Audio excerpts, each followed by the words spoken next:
Hey guys, it's Drew. Um, I want to talk about ambition, motivation, discipline, and drive.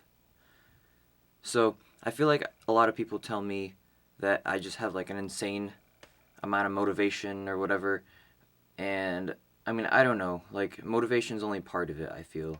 Like I said, I had ambition, motivation, discipline, and drive. It's only a part of it, but I just want to talk about my work ethic, my philosophy towards work ethic. And just to be clear, this is not like a guide on how to do these things. But like I said, I just want to talk about the philosophy behind it. Um, I also want to talk about that. I also want to clarify that everything that I talk about is kind of based in the idea of intrinsic motivation as opposed to extrinsic motivation, which basically just means that the desire to achieve a goal comes from within, and that like hustle culture just has no place in my mind. So, I used to do taekwondo in my school years from 1st to 12th grade, all 12 years. It has heavily influenced the way I live my life, my outlook towards life, and the things I do, the mannerisms I have. Um, and I've just learned a lot, not only about martial arts, but just about life through that 12 years of experience.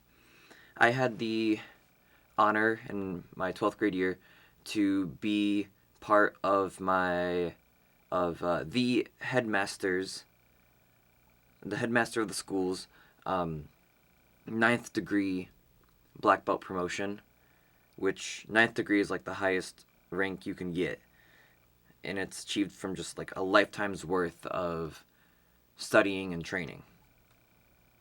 He told us that day, and I'm kind of paraphrasing here, but he told us, when I got my first degree black belt, I knew that Taekwondo had changed me. Now, I want to change Taekwondo. And that stuck with me, man. That was almost 7 years ago at this point, Jesus. But that's how ambition is defined. I was a third degree black belt when I was in 12th grade, and so he was telling us this quote about when he was a first degree black belt. He was 2 ranks lower than me when he had defined his ambition. He was probably laughed out of any room if he said that out loud, but I mean, it's that kind of, um, I guess, like, kind of cocky, just abrasive statement of, like, this changed me, I'm gonna change it.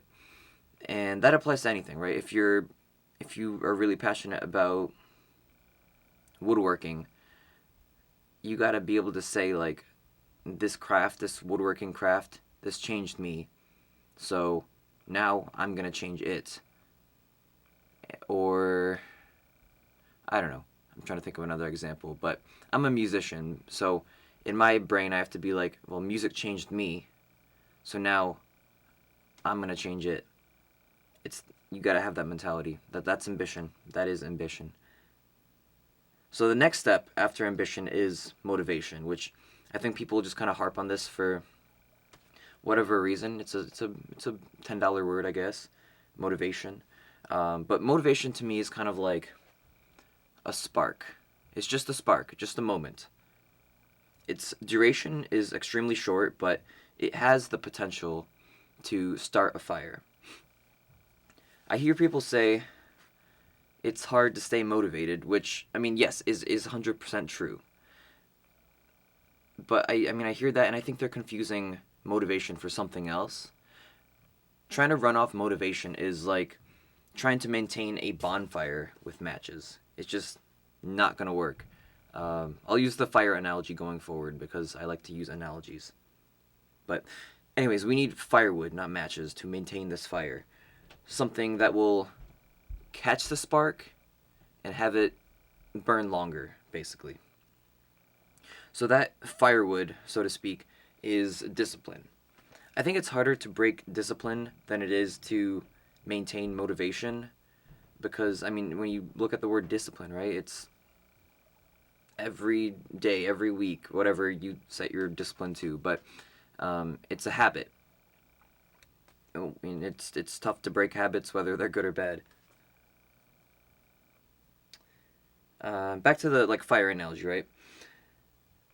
With discipline as firewood, you still need to, still stoke the fire and add more firewood as needed.